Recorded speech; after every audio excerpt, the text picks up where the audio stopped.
ألا تعبدوا إلا الله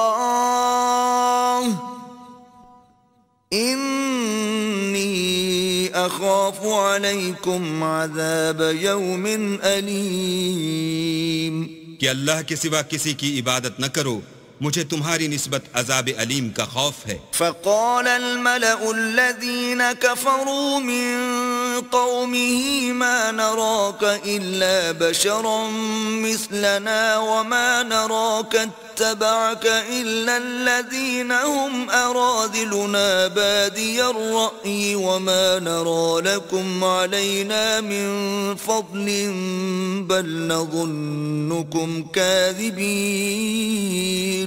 تو ان کی قوم کے سردار جو کافر تھے کہنے لگے کہ ہم تم کو اپنے ہی جیسا ایک آدمی دیکھتے ہیں، اور یہ بھی دیکھتے ہیں کہ تمہارے پیرو وہی لوگ ہوئے ہیں جو ہم میں ادنا درجے کے ہیں، اور وہ بھی رائے ظاہر سے نہ غور و تعمق سے، اور ہم تم میں اپنے اوپر کسی طرح کی فضیلت نہیں دیکھتے بلکہ تمہیں جھوٹا خیال کرتے ہیں۔ قال يا قوم أرأيتم إن كنت على بينة من ربي وآتاني رحمة من عنده فعميت عليكم أنلزمكموها وأنتم لها كارهون۔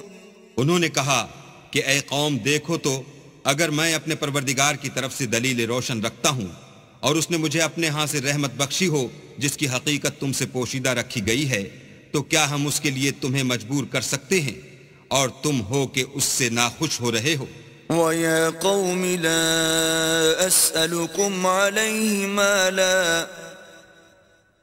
إِنْ أَجْرِيَ إِلَّا عَلَى اللَّهِ وَمَا أَنَا بِطَارِدِ الَّذِينَ آمَنُوا إِنَّهُمْ مُلَاقُو رَبِّهِمْ وَلَكِنِّي أَرَاكُمْ قَوْمًا تَجْهَلُونَ۔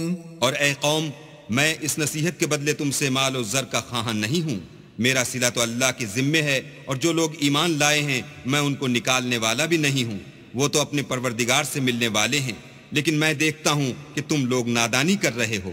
وَيَا قَوْمِ مَنْ يَنْصُرُنِي مِنَ اللَّهِ إِن طَرَدتُّهُمْ أَفَلَا تَذَكَّرُونَ۔ اور برادران ملت، اگر میں ان کو نکال دوں تو عذاب خدا سے بچانے کے لیے کون میری مدد کر سکتا ہے؟ بھلا تم غور کیوں نہیں کرتے؟